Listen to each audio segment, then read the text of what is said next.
Hay nombres que no se dicen, se cargan.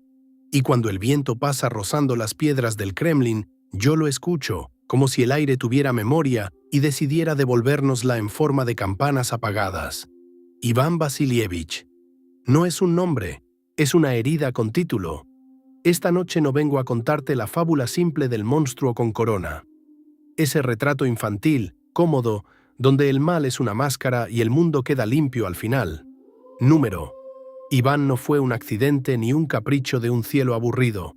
Iván fue una cosecha. La última fruta de un árbol regado durante siglos con barro, tributo y miedo. Imagina un mapa que todavía no se reconoce a sí mismo. No lo llames Rusia, todavía. Llámalo llanura. Llámalo frontera eterna.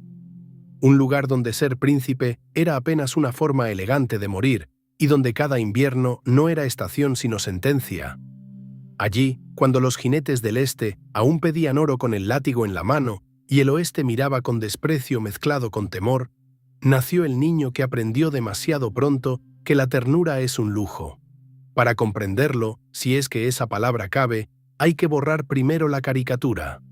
Porque lo que vamos a desenterrar no es un villano sencillo, sino la metamorfosis brutal de un huérfano rodeado de seda y abandono. Un niño al que llamaban soberano en público y estorbo en privado. Un niño que escuchó rezos mientras le robaban el pan. Un niño que encontró en los libros sagrados una escalera hacia lo absoluto y en el dolor ajeno una prueba de que existía. Dicen que Moscú era la tercera Roma, y esa idea, esa chispa peligrosa, no era poesía, era un proyecto de destino. La primera Roma cayó por pecado. La segunda, Constantinopla, cayó por espada extranjera. Y entonces, en las cámaras frías del poder, alguien susurró: la última luz verdadera está aquí. La fe ortodoxa como último muro. La corona como mandato divino. En esa atmósfera, la sangre dejó de ser sangre. Se convirtió en argumento. Linaje Rurik, decían, no descendemos solo de príncipes, descendemos de un relato que nos hace intocables. El cielo nos puso aquí, y cuando un hombre cree que su trono es altar, cualquier discrepancia se vuelve blasfemia. Cualquier oposición deja de ser política y pasa a ser demonio. Pero todo mito necesita un suelo, y el suelo de Moscú era la amenaza constante.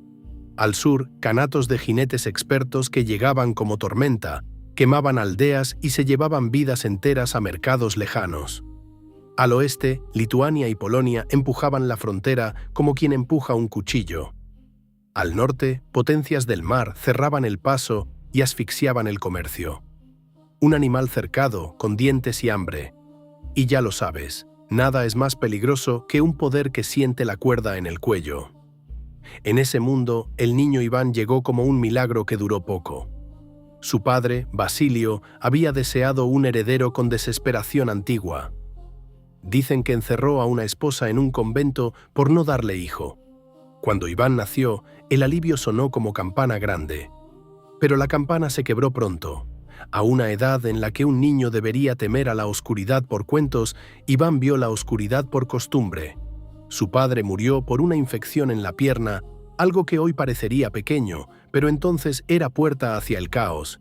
Y de golpe, el trono, esa silla demasiado grande, quedó esperando a un cuerpo que no alcanzaba el respaldo. Su madre, Helena, tomó el timón como quien toma un arma. Reformó moneda, levantó murallas, hizo callar nobles, y eso, en la corte moscovita, era peligroso. Una mujer fuerte era vista como una anomalía que debía corregirse. Helena murió de forma repentina cuando Iván era apenas un niño. Nadie lo probó, nadie lo confesó. Pero los rumores se deslizaron como humo, y el humo, en un palacio, termina metiéndose en los pulmones de todos. Iván creyó, y cuando un niño cree que su madre fue envenenada por los mismos que ahora le besan la mano, nace una criatura nueva. No un príncipe, sino un detector de traición. Tras la muerte de Helena llegó el festín de los nobles. Los grandes clanes se lanzaron sobre el Estado como lobos sobre carne herida. Discutían tierras, cargos, oro, pero lo peor no era el saqueo. Lo peor era la pedagogía del desprecio. Porque el pequeño gran príncipe, en su propia casa, Era tratado como un mueble incómodo. En ceremonias públicas le ponían ropas de oro, corona pesada, reverencias teatrales. Y después, cuando se cerraban las puertas y se iba el extranjero, lo devolvían a la sombra. Él y su hermano Yuri, silencioso, frágil, crecían entre negligencia y humillación. Hay relatos, y no vienen de enemigos, sino de la propia pluma de Iván años después. Nobles entrando en sus habitaciones con botas sucias, gritando, peleando, negándoles comida, negándoles ropa limpia, robando las vajillas de su padre frente a sus ojos, repartiéndose las tierras como si el heredero fuera parte del inventario. Ese fue el laboratorio. Allí se cocinó la paranoia.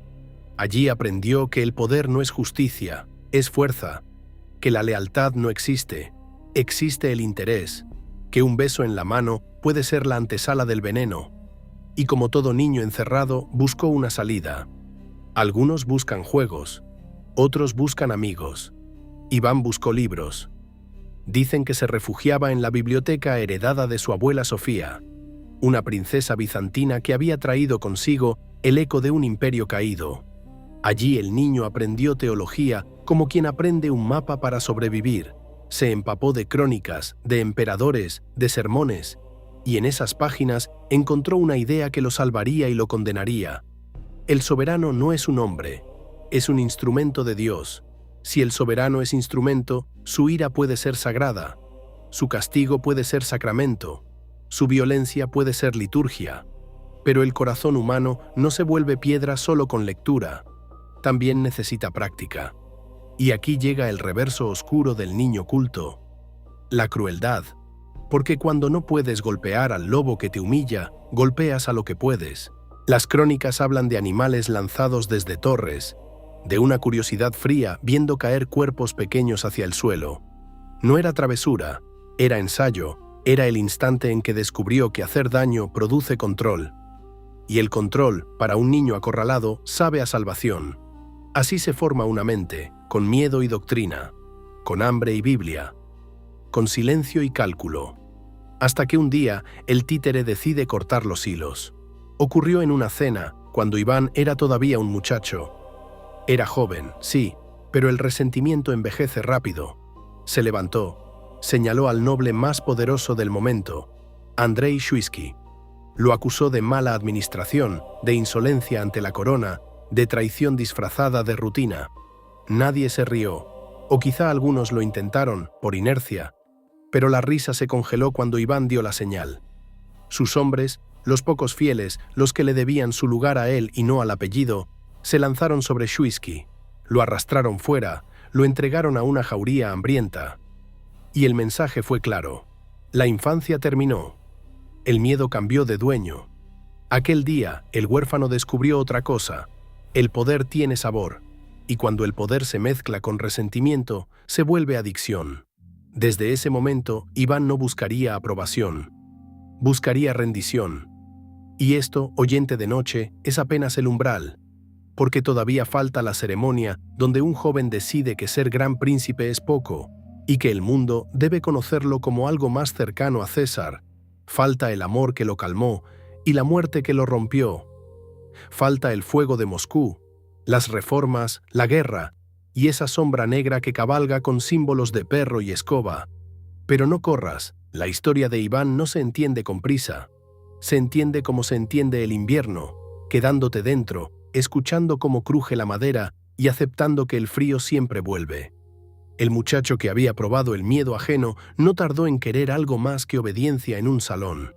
Quiso eternidad, y en Moscú la eternidad se escribía con incienso, con oro, con palabras que parecían rezos y eran decretos. Llegó el año de su coronación. Iván tenía apenas 16 inviernos encima y ya llevaba una vida entera en la espalda. No aceptó el título heredado como quien se pone un abrigo viejo. Lo rompió, lo cambió, lo elevó. Porque gran príncipe sonaba a cosa regional, a señor de lodos y fronteras pequeñas. Él quería un nombre que pesara como destino. Así se alzó como zar de todas las Rusias. La palabra no era adorno, era una declaración. Zar venía de César, y César no se discute, se obedece. en la catedral de la dormición, bajo cúpulas doradas y el perfume espeso del incienso, lo vistieron con símbolos antiguos, con rituales que miraban hacia Bizancio como hacia una patria perdida. Le colocaron la gorra de Monómaco, esa reliquia cargada de mito, esa llave que decía: «Tu linaje viene de emperadores, no de simples señores». En el silencio de aquel templo, Iván dejó de ser solo un hombre joven con traumas y rabia. Se transformó, ante los ojos del pueblo, en figura sacra, padre severo, mano de Dios. Y eso, para una nación cercada, era consuelo y amenaza a la vez. Sin embargo, bajo esa armadura de oro seguía latiendo el niño que necesitaba un ancla. Un lugar donde descansar la cabeza sin pensar en venenos. Esa ancla tuvo nombre: Anastasia. La eligió en un desfile de novias, esa costumbre extraña donde la nobleza entregaba a sus hijas como cartas en una mesa. La lógica política decía: elige princesa extranjera, compra alianza, compra paz. Iván hizo lo contrario, eligió a una joven de una familia que todavía no era el gran símbolo que sería después: los Románov. Las crónicas la describen como dulce, piadosa, capaz de calmar el fuego con una mirada. Y durante un tiempo breve, pero real, el zar pareció otro. No bueno, quizá, pero menos roto. Más dispuesto a escuchar, a reformar, a construir en vez de aplastar. Si existió un período en que el monstruo dormía, fue entonces. Anastasia era su pausa, su muralla interior. La única persona ante la cual Iván bajaba la guardia sin sentir que se estaba entregando al cuchillo. Y como si la historia odiara la calma, la paz fue interrumpida por fuego. Ese mismo año, Moscú ardió. No fue un incendio pequeño, fue un cataclismo. La ciudad, hecha de madera y viento, se convirtió en una hoguera inmensa. Las campanas se deformaron por el calor. Barrios enteros desaparecieron en horas, decenas de miles quedaron sin techo, con la piel negra de humo y la mirada vacía de quien ha visto el fin del mundo sin haber muerto. Y el pueblo, cuando se queda con cenizas en las manos, busca culpables. Corrieron rumores, se habló de brujería, se señaló a la familia materna del zar. Una multitud desbordada despedazó a un pariente de Iván dentro de un templo, y luego, como una ola, se dirigió hacia la residencia del soberano exigiendo cabezas.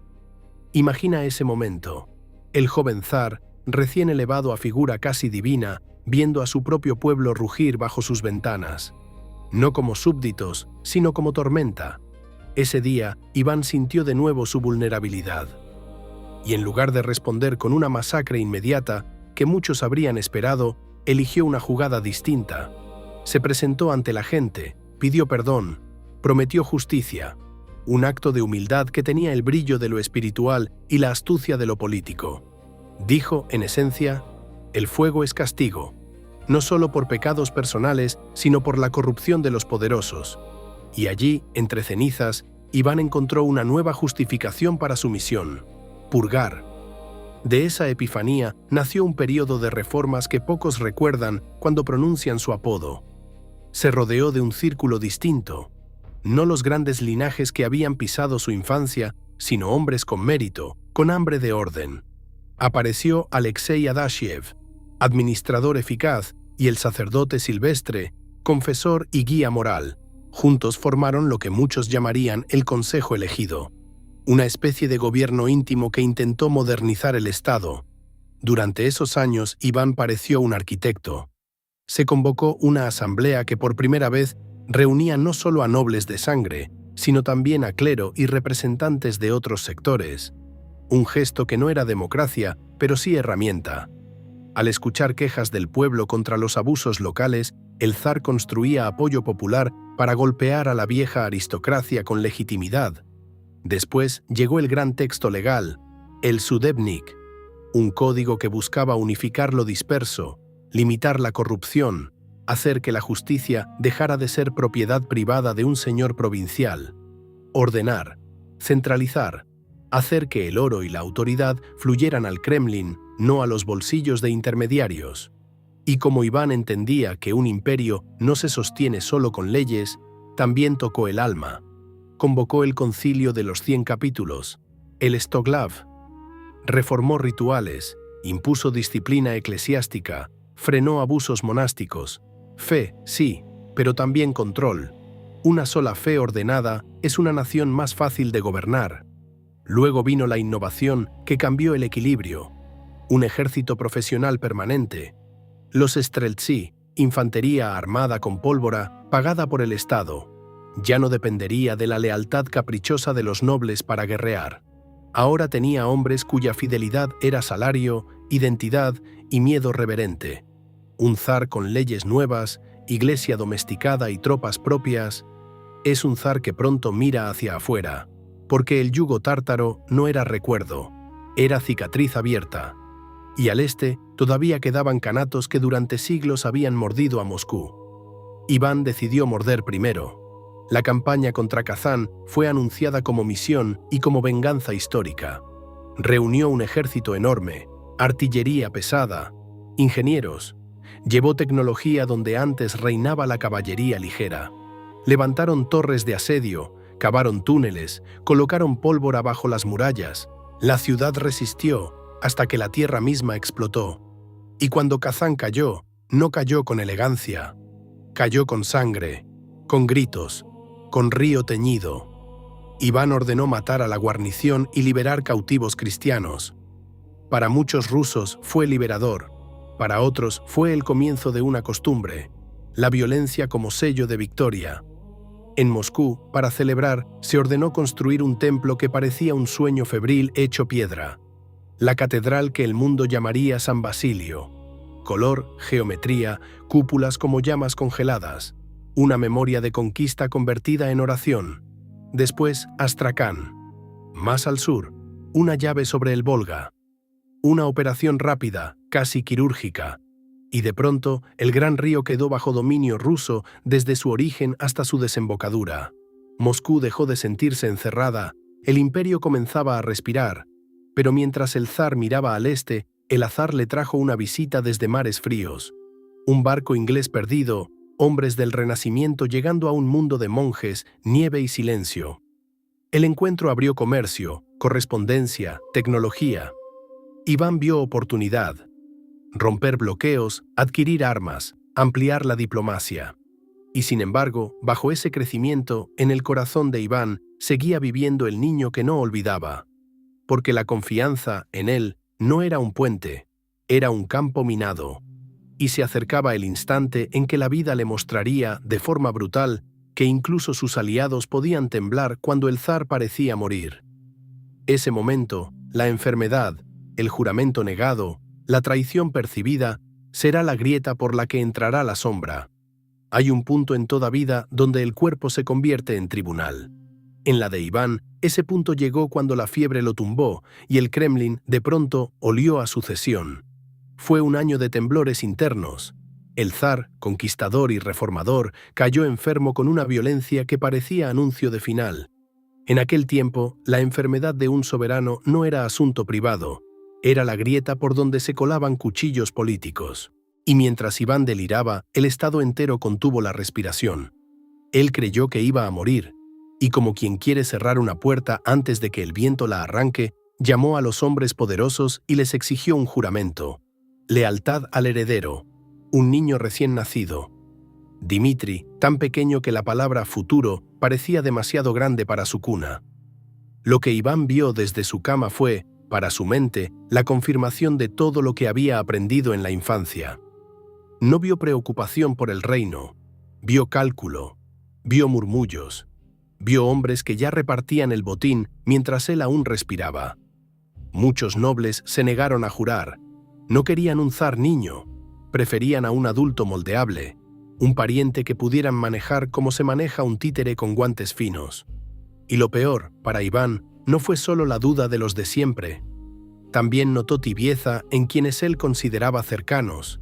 Silvestre, Adashiev, el círculo reformista. Incluso ellos vacilaron, midieron palabras, eligieron prudencia. Un soberano moribundo no perdona la prudencia. La confunde con abandono. Iván no murió. La fiebre cedió. El cuerpo lo devolvió al mundo como si lo escupiera. Pero el hombre que salió de esa cama no era el mismo que había entrado. Antes había sido duro, sí, y ambicioso, pero aún capaz de escuchar. Ahora llevaba dentro una convicción negra. La lealtad era mentira ceremonial. La traición era norma. Y todos, absolutamente todos, eran sospechosos hasta que la tumba lo demostrara. Desde ese día, Iván tomó nota. Rostros, silencios, frases medias, miradas que no se inclinaban lo suficiente. La memoria, en un hombre herido, se vuelve archivo. Y entonces llegó la gran obsesión exterior: el mar. Iván soñaba con una salida al Báltico. Sabía que sin puerto propio en aguas abiertas, Rusia seguiría siendo un gigante encerrado, un imperio sin ventana, dependiente de peajes ajenos, bloqueado por potencias que lo consideraban bárbaro útil solo como frontera. Livonia parecía presa fácil, un territorio gobernado por una orden debilitada, un mundo de fortalezas frías que olían a decadencia. Iván pensó: un golpe rápido, un avance limpio, un acceso al mar. Pero la historia se rió de los planes. Lo que empezó como campaña breve se convirtió en guerra interminable. Una lucha que arrastró a potencias mayores: Polonia, Lituania, Suecia, Dinamarca. Y de pronto, Livonia no era un objetivo. Era una trampa de barro, nieve y desgaste. La guerra devoró recursos. Vació arcas, exigió levas, dejó campos abandonados. Y lo más peligroso, alimentó la desconfianza del zar hacia sus propios generales. Cada retirada parecía traición. Cada error, conspiración. En la mente de Iván, un soldado que no ganaba era un soldado vendido. Mientras el frente occidental sangraba, el Kremlin sangró en silencio. Anastasia enfermó. La mujer que había sido calma, la única que podía hablarle sin que él sintiera amenaza, comenzó a apagarse con una agonía lenta y extraña. Los días se hicieron más largos y más oscuros. Y cuando ella murió, algo se rompió con un sonido que no se oyó, pero se sintió. No fue solo duelo, fue detonación. Iván decidió que no había sido muerte natural. No necesitó pruebas, necesitó sentido. Y el sentido, para él, siempre venía en forma de enemigo. Los nobles la habían envenenado, dijo su corazón herido. Los mismos que habían dudado del juramento, los mismos que habían pisado su infancia, le habían arrancado la única luz. A partir de allí, el zar dejó de ser arquitecto y pasó a ser juez sin sueño. Las ejecuciones aumentaron, las sospechas se multiplicaron. Los viejos amigos del consejo elegido comenzaron a caer en desgracia. Silvestre fue apartado, Adashev enviado lejos, despojado de influencia. Iván se quedó más solo, más encerrado en su propia cabeza, y cuando un hombre así gobierna, el Estado se convierte en extensión de su paranoia. El terror todavía no tenía nombre formal, pero ya tenía forma. Y entonces Iván realizó una jugada que, incluso hoy, parece salida de un manual de manipulación escrito con tinta oscura. Un invierno cargó tesoros, iconos, familia. Salió de Moscú sin explicaciones y se instaló en Alexandrov, una fortaleza que pronto sería más que residencia, sería laboratorio. Desde allí envió 2 cartas. La primera era acusación: nobles y clero, traición, corrupción, robo del Estado, pecado. La segunda, dirigida al pueblo, era caricia envenenada. No estoy contra ustedes, estoy contra los poderosos, y por eso no puedo seguir. Renuncio. Renunciar en ese mundo era como apagar el sol. Un país sin zar era invitación a guerra civil e invasión. Iván lo sabía. El pueblo entró en pánico. La ciudad se agitó. Los nobles se vieron rodeados por el odio popular, y como animales acorralados, tuvieron que ir a suplicar a Alexandrov que el zar regresara. Iván aceptó, pero exigió precio. Quiso poder absoluto para castigar traidores como él considerara. Sin frenos, sin tribunal, sin límite moral. Así nació la Oprichnina. Rusia fue partida como un cuerpo al que se le separa el corazón. Una parte quedaba bajo administración tradicional. La otra, territorio exclusivo del zar. Tierras estratégicas, ricas, controladas directamente, sin más ley que su voz. Pero lo más inquietante no fue la división del mapa. Fue la división del alma del Estado. Porque la Oprichnina no era solo administración, Era refugio mental, un búnker contra el mundo, un lugar donde Iván podía decir: aquí mando yo, aquí no entra nadie salvo mi miedo. Y para imponer esa realidad, Iván necesitó instrumentos, no soldados comunes, no guardias corrientes. Creó a los oprichniki. Vestían de negro, caballos negros, como si quisieran parecer noche con forma humana, y llevaban símbolos que se clavaron en la memoria rusa: una cabeza de perro y una escoba colgando de la silla. Mordemos, barremos. Ese era el mensaje: morder a los enemigos del zar, barrer la traición. No respondían ante jueces, no pedían permisos, confiscaban, torturaban, mataban con un lenguaje religioso de purificación. Y mientras ellos crecían, el país aprendía una nueva regla: sobrevivir es callar. Las purgas se volvieron más amplias. Ya no se buscaba castigar a un individuo, se buscaba borrar linajes. Familias enteras eran arrancadas de raíz para que no quedara quien recordara, quien reclamara, quien vengara. Y así, el Estado se transformó en una máquina que se alimentaba de su propia élite. Pero la locura todavía necesitaba su gran escena, su acto ritual para dejar claro que nadie estaba a salvo. Y esa escena tendría nombre de ciudad antigua y orgullosa: Novgorod. Eso será lo próximo. Novgorod era un recuerdo vivo de otra Rusia. Una ciudad que había aprendido, durante generaciones, a respirar por sí sola. Comercio, orgullo, cierta idea de libertad antigua que no encajaba con el nuevo credo del Kremlin. Un solo poder, una sola voz, un solo miedo. Para Iván, Novgorod no era solo una ciudad, era una posibilidad peligrosa. Una prueba de que se podía existir sin arrodillarse del todo. Y donde existe esa prueba, el autócrata ve amenaza, aunque no haya espadas desenvainadas. Bastó un pretexto, una carta, una acusación de que Novgorod buscaba entregarse al enemigo occidental, que negociaba en secreto, que soñaba con separarse. Nadie sabe con certeza cuánto era real y cuánto era tinta fabricada por quienes vivían del terror. Pero en la lógica de Iván, la certeza no era necesaria. La sospecha era suficiente. El zar marchó hacia el norte con sus sombras, y lo que ocurrió durante semanas no fue una campaña militar. Fue un descenso a un infierno organizado, un castigo teatral destinado a enseñar una lección a todo el país, como si cada grito fuera un edicto y cada cadáver un sello. Las crónicas hablan de gente arrojada al río helado, de cuerpos tantos que el agua se trababa, se elevaba, se desbordaba como si la muerte misma empujara desde abajo. Hablan de torturas que no buscaban información, sino deshumanización, de templos profanados, de rezos convertidos en eco vacío.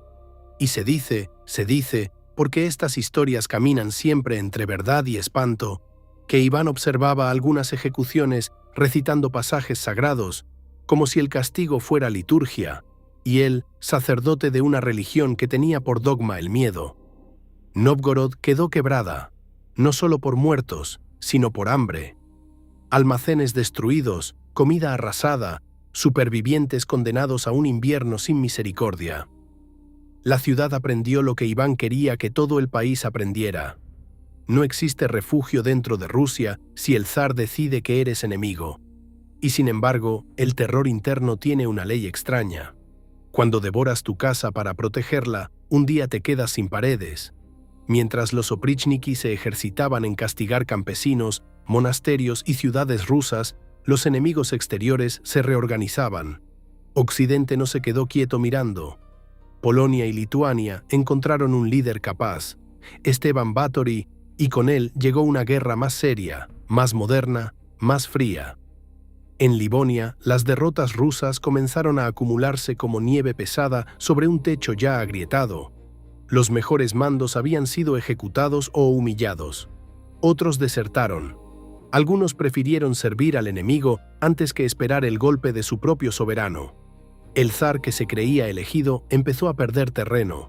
Y cada derrota alimentaba su paranoia. Si perdemos es porque alguien vendió. Si retrocedemos es porque alguien conspiró. El círculo se cerraba. Entonces llegó un golpe que no vino del oeste, sino del sur. El Kanato de Crimea vio debilidad. Y cuando un enemigo huele debilidad, no pregunta, muerde. una incursión masiva avanzó hacia Moscú. Y allí se reveló la verdad brutal. La Guardia Negra, tan feroz en aldeas indefensas, era torpe ante una amenaza real. La defensa se deshizo. El orden se evaporó. Iván huyó. El zar, que se proclamaba padre de todos, abandonó la capital, y los tártaros incendiaron los suburbios de madera. El viento hizo el resto. Moscú se convirtió en una pira gigantesca. El humo cubrió la ciudad como un velo funerario. Las crónicas hablan de personas asfixiadas en sótanos, de multitudes pisoteadas en puentes, de campanas derretidas otra vez, como si el fuego fuera una sombra recurrente en su destino. El Khan de Crimea se burló. Le envió palabras que dolían más que flechas.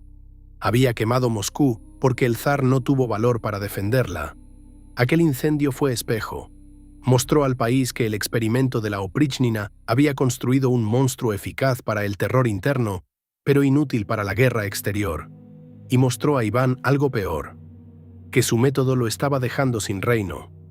Al año siguiente, el zar puso fin a la Oprichnina, no como arrepentimiento limpio, sino como giro desesperado.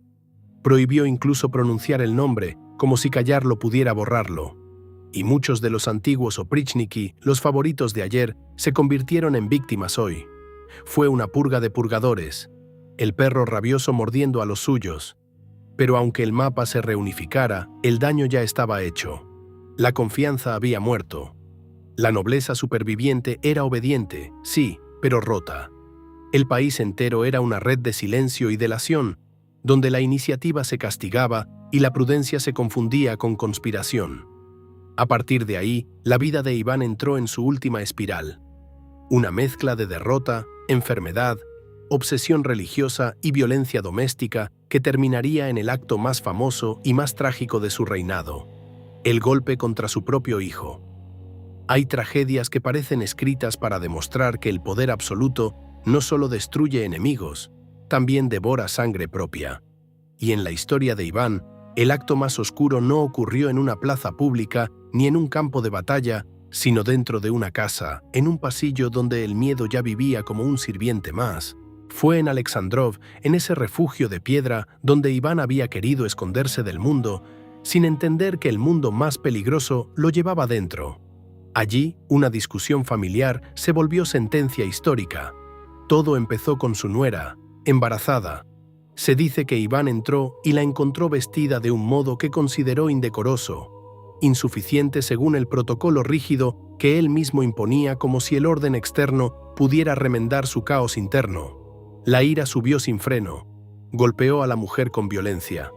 Y lo que siguió fue un aborto, una vida que no llegó a ser nombre. Entonces apareció su hijo mayor, el heredero, el zarevich Iván, no un niño, no un símbolo, sino el único descendiente que parecía tener suficiente fuerza e inteligencia para sostener el peso del imperio. Entró a defender a su esposa, discutió con su padre, le recriminó la brutalidad y, según algunos relatos, también le lanzó una frase que para Iván era un desafío intolerable. Le reprochó debilidad en la guerra, retrocesos ante enemigos del oeste. Para un hombre enfermo de orgullo, eso era una cuchillada en el altar de su propia imagen. Iván levantó su bastón, pesado, con punta de hierro. Y en un instante, ese tipo de instante que la historia no perdona, golpeó a su hijo en la cabeza. Cuando el heredero cayó y la sangre apareció, la furia desapareció como desaparece una llama sin oxígeno. Lo que quedó fue horror, un vacío helado. Las crónicas describen al zar arrodillándose, abrazando el cuerpo, besando manos, gritando su propia condena. Como si recién entonces entendiera que el monstruo no estaba afuera, sino en su brazo. Durante días se dice que permaneció cerca, rezando, pidiendo milagro, ofreciendo promesas. Pero los milagros no se compran con lágrimas tardías. El heredero murió. Con ese golpe, Iván no solo mató a un hijo, mató un futuro viable, porque el siguiente en la línea era Teodoro, un hombre piadoso y frágil, más cercano a campanas e iglesias que a guerras y gobiernos. El zar quedó atrapado en un remordimiento febril. Mandó hacer listas interminables de víctimas, nombres acumulados como piedras sobre el pecho, para que los monasterios rezaran por ellos. Buscaba perdón como quien busca aire en una habitación cerrada. Pero el reino no podía esperar a que un hombre hiciera las paces con su conciencia. Mientras el centro se desgastaba, en el este se abría otra historia, casi como si el mundo quisiera compensar con expansión lo que se perdía en estabilidad. La conquista de Siberia no nació como plan solemne del Estado, sino como empresa privada, impulsada por riqueza y necesidad. Los Stróganov, una familia inmensamente poderosa en los Urales, sufrían incursiones del Kanato de Siberia. Contrataron cosacos, hombres acostumbrados a vivir en borde, y al frente estaba Yermak, un líder perseguido por sus propios delitos, buscando perdón a través de conquista. Marcharon hacia lo desconocido con pocos hombres, pero con pólvora. Y la pólvora, en un mundo de arcos y lanzas, era trueno divino. En batallas desiguales tomaron la capital del Kanato. Yermak envió pieles preciosas a Moscú como tributo, como promesa. Este nuevo territorio puede ser tuyo si me perdonas. Iván, ya hundido en duelo y enfermedad, vio en ello señal de favor celestial. Concedió perdón, envió refuerzos. Y aunque Yermak murió después, la puerta quedó abierta. Siberia comenzó a entrar en la órbita rusa, primero como ruta de pieles, luego como horizonte interminable. Así era Iván, en el mismo reinado que quebraba el corazón de Rusia, empujaba sus fronteras hacia un continente. Pero el cuerpo del zar ya no era el mismo. Dolor crónico, hinchazón, articulaciones rígidas, se movía como si cada paso fuera castigo. Se rodeó de astrólogos, adivinos, señales, obsesión por brujería, por presagios, y a la vez una piedad desesperada, casi infantil. Rezaba como quien intenta borrar manchas con agua bendita. Su final llegó durante un juego de ajedrez. Se desplomó. Hubo gritos, médicos, clérigos, y antes de morir lo tonsuraron como monje, vieja costumbre para partir con nombre nuevo y alma limpia. Murió dejando un imperio grande y agotado y un trono para un hombre que no podía cargarlo. Teodoro ascendió, y con él el poder real comenzó a deslizarse hacia manos más astutas, como Boris Godunov. La dinastía antigua caminaba hacia su extinción, y detrás, esperando como lobos en la nieve, estaban el hambre, las invasiones y los pretendientes que se vestirían con el nombre de un príncipe muerto. Eso que vendría después, el tiempo de los tumultos, no fue accidente. Fue consecuencia. Cuando enterraron a Iván, no sepultaron solo a un hombre. Sellaron sin saberlo una compuerta. Detrás, el agua oscura ya estaba acumulada. Teodoro subió al trono como quien sube a una torre sin escalera. Era piadoso, frágil, más atento al sonido de las campanas que al murmullo de los consejeros. En la corte lo sabían, en las provincias lo olían. Y los vecinos, siempre atentos al temblor ajeno, lo celebraron en silencio. El poder real, día tras día, se deslizó hacia Boris Godunov, cuñado del zar, hábil como cuchillo y paciente como invierno largo. Pero aunque Boris manejara asuntos, había una grieta imposible de tapar: la sucesión. Sin un heredero claro, la legitimidad se vuelve niebla. Y en Moscovia, la legitimidad no era solo política, era sagrada. Sin zar verdadero, el país se sentía sin alma. Eso no se resuelve con decretos, se resuelve con sangre o con milagro. Y cuando los milagros faltan, el pueblo inventa. Años antes, el pequeño Dmitri, el hijo niño que había sido motivo de juramentos y dudas, murió en Uglitch. La versión oficial hablaba de accidente durante un ataque, un cuchillo, un juego, un final absurdo. Pero el pueblo no creyó. En tiempos de sospecha, nadie cree en lo absurdo. La gente necesita intención, necesita culpable, y el nombre que apareció como sombra fue el de Boris. Entonces, cuando el reino quedó frágil, la historia hizo lo que suele hacer.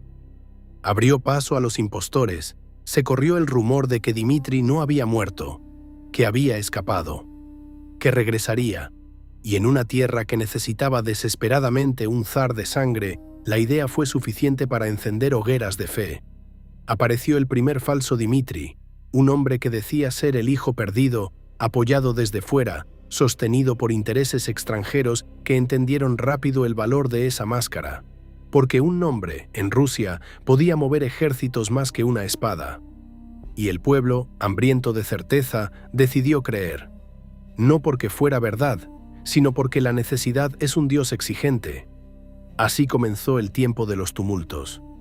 Un período donde la realidad se quebró y cada región juraba lealtad a una versión distinta del mismo fantasma. Hubo más de un Dmitri falso, como si la historia se multiplicara en espejos torcidos. Cada uno arrastró seguidores, promesas, sangre. Y mientras el centro discutía legitimidades, el país se desangraba por hambre. El clima fue cruel. Las cosechas fallaron. Los inviernos llegaron como castigo bíblico. Una gran hambruna se extendió por años.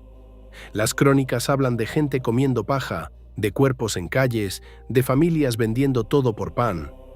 Hablan incluso de lo innombrable, de humanos devorando humanos, porque el hambre no tiene moral, solo dientes. El Estado, centralizado para obedecer a una sola voluntad fuerte, mostró su fragilidad. Sin esa mano, la máquina no sabía moverse. La estructura que Iván había diseñado para depender de él quedó como un palacio sin cimientos. Y entonces entraron los extranjeros. La mancomunidad polaco-lituana avanzó. No como incursión rápida, sino como proyecto de dominio. En medio del caos sucesorio, con pretendientes falsos y nobles rusos cambiando de bando para sobrevivir, las tropas enemigas llegaron hasta Moscú. Sí, el Kremlin fue ocupado. La ciudad santa del poder, el corazón simbólico, tuvo botas ajenas dentro. Se intentó poner en el trono a un príncipe extranjero, como si Rusia pudiera ser heredada por decreto de otro reino. Fue humillación y herida espiritual al mismo tiempo. Y sin embargo, incluso en ese abismo, Rusia produjo una respuesta. No limpia, no perfecta, pero decisiva. Surgieron fuerzas populares, milicias organizadas desde abajo, hombres comunes empujados por la idea de que el país no podía morir así.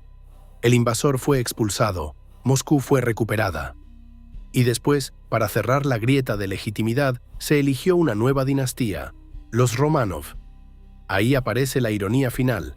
La familia de Anastasia, aquella mujer que había sido el único refugio emocional de Iván, se convirtió en el puente hacia la continuidad. El pasado convertido en justificación. Miguel Románov subió al trono con la tarea imposible de recomponer un país que todavía olía a humo, hambre y traición. Y los Románov hicieron algo muy ruso. Condenaron al hombre.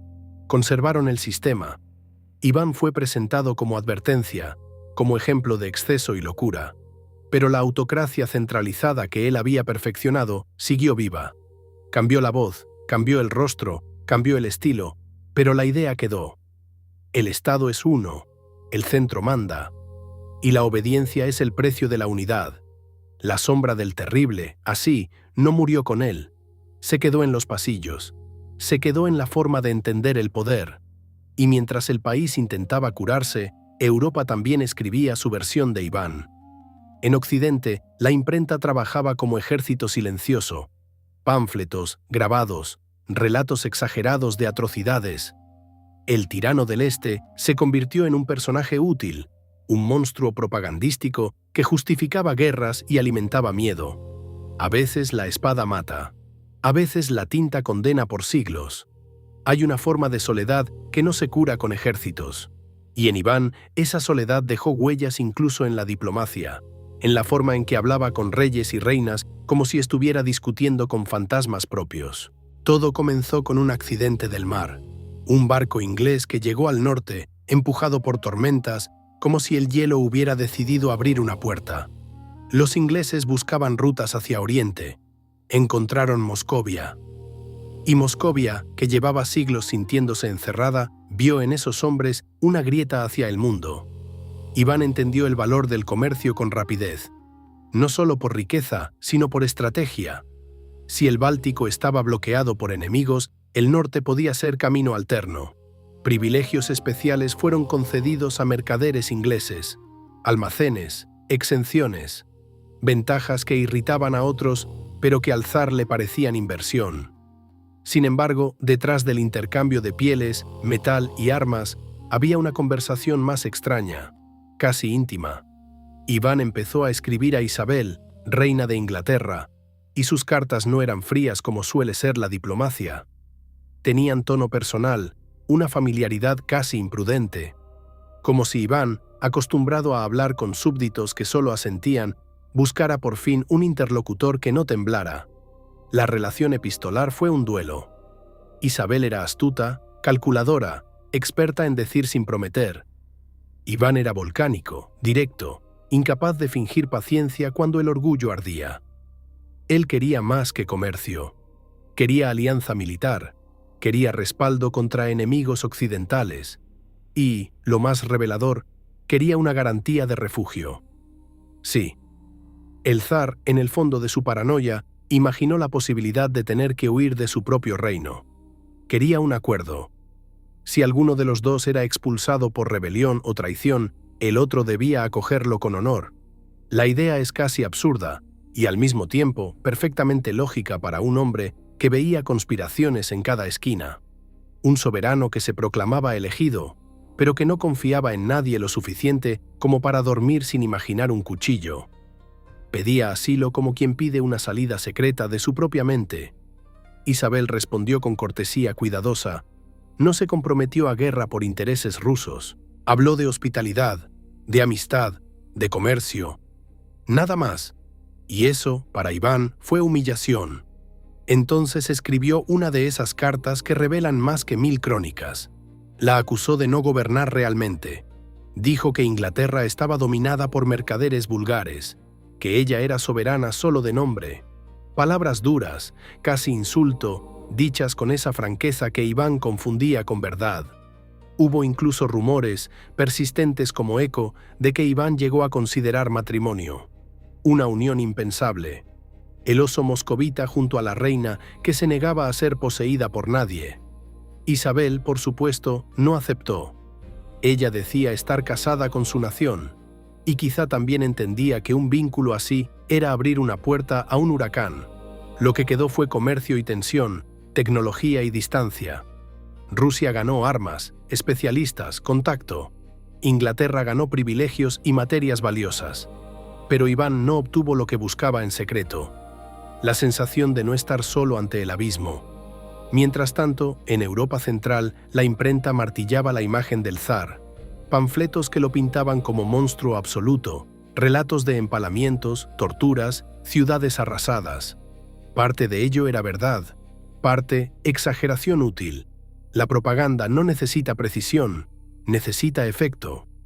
Así se fue formando la máscara occidental de Iván, el anticristo del Este, el bárbaro coronado. Una figura que serviría durante siglos para explicar, con miedo, cualquier cosa que viniera desde Moscú. Y en medio de esa batalla de tinta, Iván también intentó jugar con el Vaticano. Un emisario jesuita, Antonio Posevino, llegó como diplomático, llevando una ambición enorme: unir iglesias bajo Roma. En el fondo, el Vaticano veía oportunidad en la desesperación rusa por la guerra de Livonia. Las conversaciones fueron tensas. Posevino, brillante, intentaba convencer. Iván, teólogo formidable, respondía con citas, concilios, argumentos como cuchillas. Pero el zar era capaz de usar cualquier promesa como herramienta. Dejó caer posibilidades, alimentó esperanzas. Todo para conseguir presión política sobre sus enemigos. La tregua llegó. El tratado se firmó. Rusia evitó una invasión total. Y cuando la urgencia militar bajó, Iván cerró la puerta religiosa con frialdad. La unión espiritual fue humo diplomático. Posevino se fue con notas amargas y una crónica que alimentaría, en Europa, la imagen del zar como tirano extraño y peligroso. Todo esto revela algo esencial. Iván no solo libraba guerras con acero, también con cartas, con promesas, con manipulación, y aún así, bajo cada estrategia, latía el mismo miedo: ser traicionado, ser abandonado, perder el control. Y el control, en él, siempre acababa buscando otra forma de imponerse, dentro de casa. Porque tras Anastasia, su vida íntima se volvió un campo de batalla. Matrimonios sucesivos, sospechas, muertes repentinas, mujeres enviadas a conventos como si fueran piezas descartadas. Eso será lo próximo. El desfile de novias, la política en la alcoba, el veneno como idioma de la corte y como la obsesión por herederos terminó dejando una dinastía rota. En Moscovia, el matrimonio del soberano no era un asunto de amor, era un asunto de estado, de sangre y de miedo, y aún así, en la vida de Iván, la alcoba terminó siendo uno de los lugares más peligrosos del imperio, como si la corona llevara veneno escondido entre sus piedras. Después de Anastasia, el zar no buscó compañía, buscó garantía, buscó herederos, buscó una forma de tapar el agujero que la muerte había abierto en su pecho, y para eso recurrió al ritual que parecía un cuento oscuro: el desfile de novias. Mensajeros recorrían el país con órdenes minuciosas, traían jóvenes de familias nobles evaluadas como si fueran caballos de guerra. Salud, aspecto, fertilidad. Las candidatas llegaban a Moscú y pasaban rondas de selección, miradas clínicas, susurros de corte. No era ceremonia romántica, era competencia nacional, donde cada familia sabía que poner a una hija cerca del zar significaba subir al cielo o caer al abismo, porque el desfile de novias era también un campo de batalla. Cada clan entendía que una zarina era puente hacia poder, cargos, tierras, y donde hay premio aparecen trampas, rumores, sabotaje, acusaciones de enfermedad, de impureza, de brujería. En aquel mundo, destruir a la rival podía ser tan simple como deslizar una sospecha en el oído correcto. La segunda esposa de Iván fue María, princesa llegada desde el Cáucaso. Bella, distinta, con un carácter que chocaba con la rigidez moscovita. Las crónicas la pintan con sombras, algunos dicen que alentaba la violencia, que no era calma sino chispa. Murió de forma repentina tras una enfermedad extraña. Y como siempre, Iván no vio azar, vio mano enemiga. Para él, cada muerte en su círculo era un mensaje escrito por los boyardos. Y luego llegó una historia aún más cruel. Marfa, elegida en el desfile con fama de salud perfecta, la candidata ideal, la promesa de hijos. Pero empezó a apagarse casi de inmediato. Murió a las pocas semanas de la boda sin que el matrimonio llegara a consumarse, según varios relatos. Para Iván fue prueba definitiva de veneno, prueba de que incluso el lecho estaba infiltrado, y cuando un soberano cree que no puede dormir sin ser atacado, la piedad se vuelve excusa, y la crueldad, prevención. El problema era que la Iglesia ortodoxa no miraba estos matrimonios como simple trámite. Existían límites estrictos. Un tercer matrimonio ya era concesión rara, un cuarto era pecado intolerable. Y sin embargo, Iván insistió. Aquí se ve su manera de doblar el mundo. No negociaba, quebraba. Convocó concilios y forzó dispensas. Usó argumento legal y presión. Alegó que si un matrimonio no se consumaba, no debía contar como matrimonio verdadero. Teología convertida en herramienta. Clero convertido en tinta temblorosa. La Iglesia cedió, pero le impuso penitencia pública.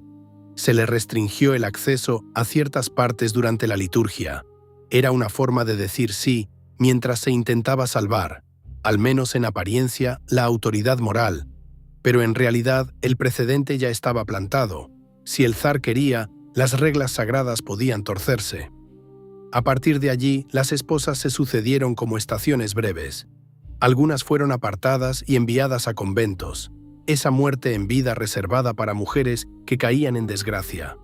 La tonsura forzada borraba nombre y rango. Una zarina se convertía en monja en una noche. Pasaba del oro al silencio, de la corte a una celda, vigilada y aislada, rezando por el hombre que la había descartado.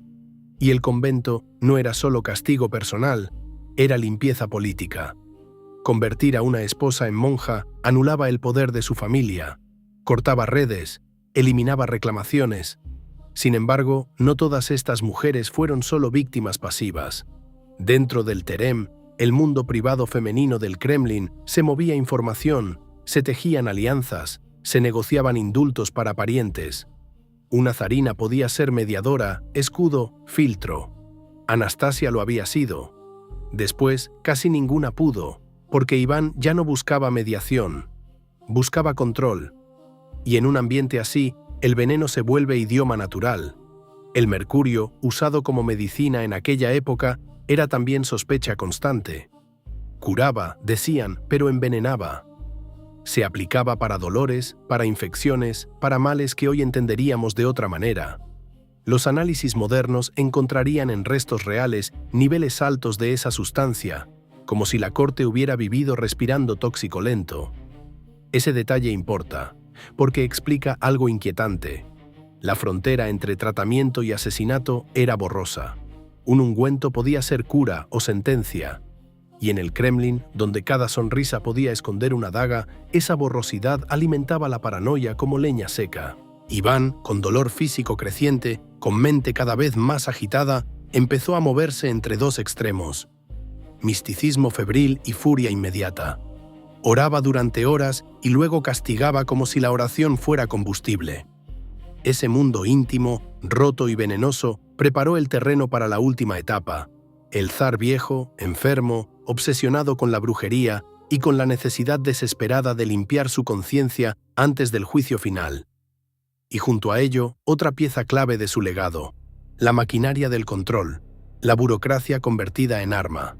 Informantes, expedientes, vigilancia. La corte de las sombras que permitió a Iván saber demasiado y confiar en nadie. Eso será lo próximo. Antes de que la noche se vistiera de negro con jinetes y escobas, hubo otra oscuridad más silenciosa, la de los pasillos donde cada palabra podía convertirse en prueba. Iván no inventó el miedo, pero lo profesionalizó. Lo volvió sistema. Mucho antes del terror abierto, el Kremlin ya funcionaba como un corazón que bombeaba secretos. Iván dejó de confiar en la sangre, en los apellidos, en las promesas hechas con vino y cruz. Después de aquella fiebre que casi lo mata, comprendió que la lealtad podía evaporarse en una tarde, y decidió construir algo más fiable: información. Surgió una red de delatores, gente pequeña, a veces invisible, sirvientes, clérigos menores, burócratas que sabían leer y escribir, los que vivían de tinta. No era una institución con uniformes, era una telaraña. Y en una telaraña, lo importante no es que se vea, es que atrape. Cada conversación privada podía viajar hacia el trono, cada queja podía regresar convertida en acusación. Y cuando la sospecha se vuelve costumbre, el poder ya no necesita pruebas, necesita relatos. Iván fortaleció los prikazi, oficinas y ministerios, no solo para administrar, sino para controlar. La burocracia se volvió una clase dependiente del soberano, una capa de hombres que debían su ascenso a la voluntad del zar, no a linajes antiguos. Eran útiles porque no tenían orgullo heredado, tenían hambre, y el hambre se compra. En provincias, estos funcionarios eran ojos, y lo que miraban no era solo impuestos o leyes, miraban ánimo, murmullos, resistencia, cualquier signo que pudiera interpretarse como falta de obediencia. La diplomacia también se volvió herramienta de vigilancia. Las embajadas extranjeras, vigiladas día y noche. Las palabras que un noble decía ante un diplomático podían regresar al Kremlin como prueba de colusión. Y así, la política exterior alimentaba la caza interior. Si alguien sugería tregua, Iván podía leerlo como cobardía o traición. Si alguien defendía negociación, podía convertirse en enemigo. Con ese sistema, para cuando llegó la oprichnina, Iván ya tenía expedientes mentales, y a veces reales, de casi cada familia importante. La purga no necesitó investigación.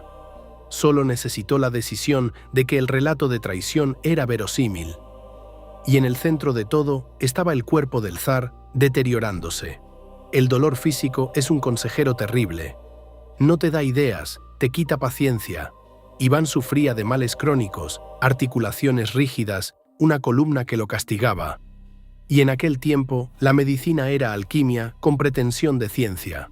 El mercurio era tratado como remedio universal.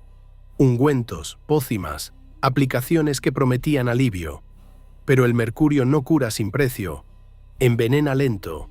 Ataca el sistema nervioso. Provoca irritabilidad extrema, temblores, cambios bruscos, sospecha persecutoria. Y cuando un hombre ya tenía paranoia sembrada por infancia y traiciones percibidas, el tóxico podía convertir esa semilla en bosque. Los análisis modernos, siglos después, encontrarían niveles altos de mercurio en restos reales, no solo en Iván, también en personas cercanas. Eso abre una puerta inquietante. ¿Era solo tratamiento o también arma? En un palacio donde el veneno era método, la frontera se vuelve niebla. Para Iván, esa niebla era confirmación eterna. Me quieren matar. Y así, su mente se cerró más. En sus últimos años, el zar se obsesionó con brujería, con presagios, con astrólogos. Mandaba traer adivinos como quien trae médicos. Quería que el cielo le dijera lo que la tierra le ocultaba. El miedo se volvió cosmología. Sin embargo, había otra cara: el arrepentimiento. Iván ordenó elaborar listas de víctimas, nombres y más nombres, enviados a monasterios con donaciones de oro, pidiendo oraciones por las almas de quienes él había condenado.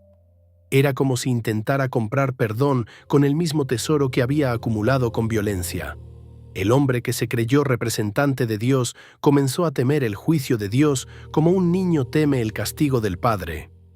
Esa es la ironía final del autócrata místico. Cuando se acerca la muerte, la corona pesa más que el trono. Y llegó el último día. No murió en batalla. No murió en ceremonia. Murió en un gesto cotidiano, casi absurdo para un hombre que había hecho del mundo su tablero. Estaba jugando ajedrez. Se dice que se sintió mejor por un momento, que se sentó con un favorito, que movía piezas como si el orden pudiera existir, al menos en un cuadrado de madera. Y entonces se desplomó. Hubo caos. Médicos, clérigos. Sus manos, que habían firmado sentencias, ya no respondían. Antes de exhalar el final, lo tonsuraron como monje, dándole nombre religioso, intentando asegurar que partiera con alma purificada. Así terminó Iván, entre ritual y colapso, entre ajedrez y oración. Pero la muerte no cerró su historia, la abrió de otra manera.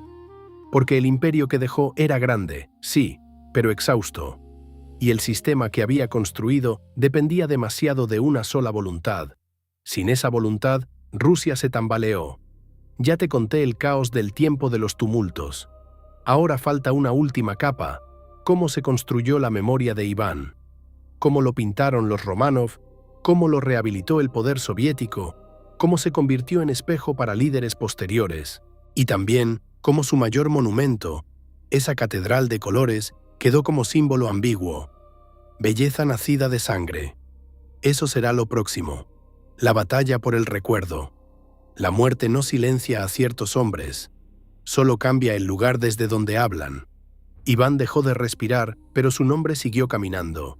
En crónicas, en sermones, en grabados extranjeros, en la forma misma en que Rusia aprendió a imaginar el poder. Cuando los Románov tomaron el trono, heredaron un país que todavía temblaba. No podían cortar el pasado como se corta una cuerda, porque su propia legitimidad venía en parte de Anastasia. Su sangre era puente, su apellido continuidad. Pero el recuerdo de Iván era pólvora, útil para intimidar, peligroso para la estabilidad. La solución fue doble: condenar al hombre y conservar el molde. En los relatos oficiales se insistió en el Iván desgarrado por sus pasiones, como advertencia moral.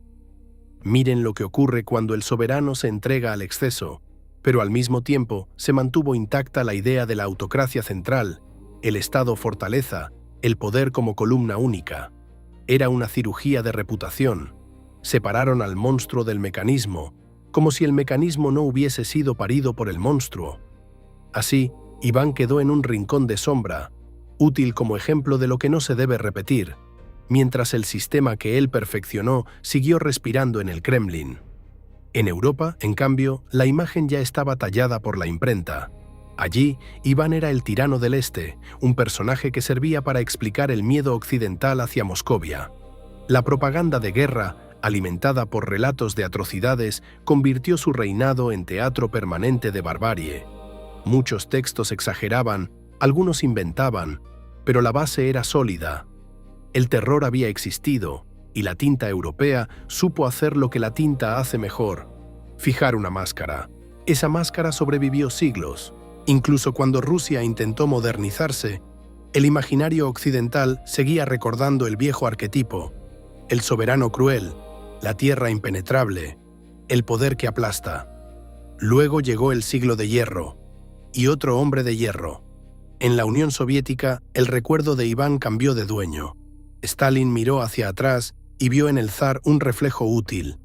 Necesitaba un antecedente histórico que justificara el centralismo, las purgas, la violencia como herramienta de construcción estatal. Y la historiografía soviética hizo el giro. Iván dejó de ser demonio para convertirse en unificador, el hombre que aplastó a los nobles reaccionarios para crear un Estado fuerte. Bajo esa lectura, la opríchnina se presentaba como medida necesaria. El terror como precio por la grandeza. Un lenguaje que, en ciertos pasillos del poder, sonaba demasiado familiar. Esa rehabilitación tuvo su monumento artístico, la gran película de Eisenstein. En su primera parte, Iván aparece como figura grandiosa, casi trágica, defensor del Estado. Pero cuando la segunda parte mostró al zar consumido por paranoia, rodeado de su guardia negra como si fuera un círculo de muerte, Stalin reaccionó con furia. Prohibió la obra, no porque fuera mentira, porque se parecía demasiado. Así, incluso en el siglo de la Revolución, Iván siguió siendo espejo, y un espejo, cuando refleja demasiado bien, asusta. Hoy, en el tiempo moderno, su nombre vuelve a aparecer en plazas y debates. Hay monumentos nuevos, hay quienes lo reclaman como símbolo de soberanía, de expansión, de resistencia ante presiones externas. Hay quienes lo señalan como origen de un Estado que aprende a ver a su propio ciudadano como sospechoso. Iván se convirtió en campo de batalla ideológico. Para unos, fundador, para otros, advertencia. Y en medio de todas esas versiones permanece una palabra que suele traducirse mal, Grozny. En español se dice terrible, y la palabra suena a maldad pura, pero en el sentido antiguo ruso, Grozny era más complejo. Alguien que inspira temor reverente, respeto sagrado, como tormenta que purifica y destruye. No es solo monstruo, es trueno, fuerza de naturaleza, algo que te obliga a inclinar la cabeza no solo por miedo, también por reconocimiento de poder. Esa ambigüedad es la clave de Iván, porque fue sangre y reforma, fue código legal y masacre, fue imprenta naciente y censura por fuego, fue expansión hacia Siberia y colapso interno que casi borró al país. Fue creador de estructura y destructor de tejido social, y su símbolo más visible también es ambiguo. San Basilio sigue allí, con sus cúpulas como llamas de colores congeladas. Es belleza delirante, Jerusalén imaginada en piedra, una arquitectura que parece sueño. Pero nació para celebrar una conquista sangrienta. Es monumento de victoria y recordatorio de violencia. Su hermosura tiene origen de pólvora. Hay leyendas sobre sus arquitectos, historias de ojos arrancados para que no pudieran repetir la obra. Tal vez no sea verdad literal, pero el hecho de que esa leyenda persista dice algo. El mundo creyó que Iván era capaz de premiar la belleza con crueldad, de apropiarse del genio mediante tormento. La leyenda, aunque dudosa, encaja demasiado bien con la idea que dejó. Y aquí, en este punto, el relato se acerca a su cierre. Nos faltan dos cosas. Primero, mirar el rostro real que la ciencia intentó reconstruir siglos después. Segundo, cerrar con la paradoja final, la herencia que dejó en la manera rusa de concebir el poder y ese vacío que su mano creó al destruir la sucesión. Hay momentos en que la historia deja de ser texto y se vuelve materia, piedra, hueso, polvo. Y entonces, lo que parecía mito empieza a revelar detalles que ni los cronistas pudieron inventar. Siglos después de la muerte de Iván, cuando el mundo ya era otro y el Kremlin seguía en pie como si guardara secretos en sus ladrillos, la ciencia abrió la tumba, no para juzgar, sino para medir, para ver si el cuerpo podía confirmar lo que la memoria repetía. Los análisis hallaron algo inquietante. Rastros elevados de mercurio, demasiado, no en cantidad simbólica, sino en una proporción que sugería exposición prolongada. Eso encajaba con lo que ya se sospechaba. Tratamientos médicos brutales, ungüentos, pócimas, el metal líquido usado como remedio universal. También encajaba con una idea más oscura que siempre rondó la corte. La posibilidad de envenenamiento lento, de asesinato disfrazado de medicina. El mercurio no solo enferma el cuerpo, deforma el ánimo. afilia la irritación, alimenta temblores, vuelve frágil el equilibrio mental. Y aunque esto no absuelve a Iván, añade una capa. Su cerebro pudo haber sido un campo de batalla químico mientras gobernaba. La reconstrucción facial, basada en el cráneo, ofreció un rostro menos caricaturesco que los retratos posteriores. No un demonio teatral, sino un hombre de rasgos fuertes, presencia severa, mirada que debió imponer silencio sin necesidad de gritar. También se confirmó algo que en su época habría sido imponente. Su estatura era alta para aquellos tiempos, un cuerpo grande bajo una corona grande, combinación que, en un mundo de símbolos, multiplica el efecto del poder. Pero incluso con rostro y medidas, la pregunta verdadera sigue siendo otra. ¿Qué hizo ese hombre con lo que era? Iván tomó un principado cercado y lo empujó hacia el rango de imperio. Reformó leyes, centralizó administración, creó un ejército profesional, extendió fronteras, abrió rutas de comercio. Hizo que Moscú dejara de ser un punto tembloroso en el mapa para convertirse en eje. Y al mismo tiempo, quebró el tejido que permitía respirar al país. La Oprichnina no fue solo terror, fue desarraigo, destrucción de élites, devastación económica, miedo como método cotidiano. La creatividad política y la iniciativa quedaron esterilizadas, porque en un estado de sospecha nadie se arriesga a hacer algo sin permiso. Esa es la paradoja rusa que Iván encarna. La construcción se hizo con las mismas manos que destruían. El arquitecto y el verdugo compartían carne, y la herencia más cruel fue la sucesión. Al matar a su heredero capaz, Iván dejó el trono a un hombre piadoso y frágil. Teodoro no tenía la energía para sostener un sistema diseñado para obedecer a una sola voluntad fuerte. El poder real pasó a manos de otros, y cuando la línea dinástica se extinguió, el país cayó en el vacío. Impostores, invasiones, hambre. El tiempo de los tumultos no fue una tormenta inesperada, fue un clima preparado.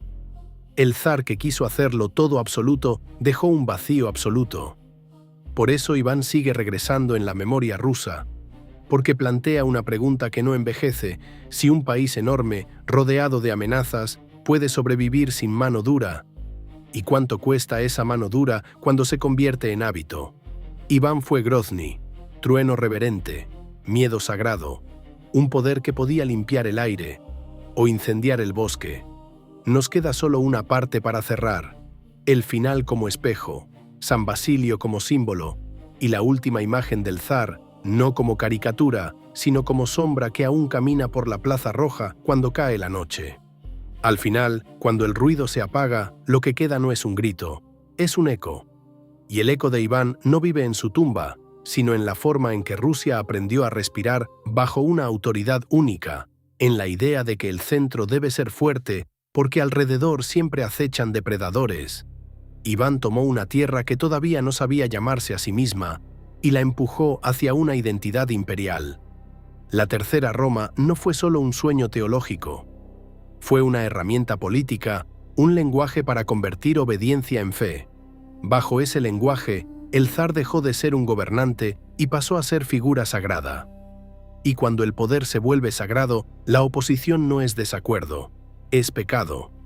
Esa fue su obra más profunda. No solo conquistó territorios, conquistó la imaginación del Estado, pero pagó, y obligó a otros a pagar, un precio que no se mide en mapas. Porque el terror no solo mata cuerpos, también cambia hábitos del alma.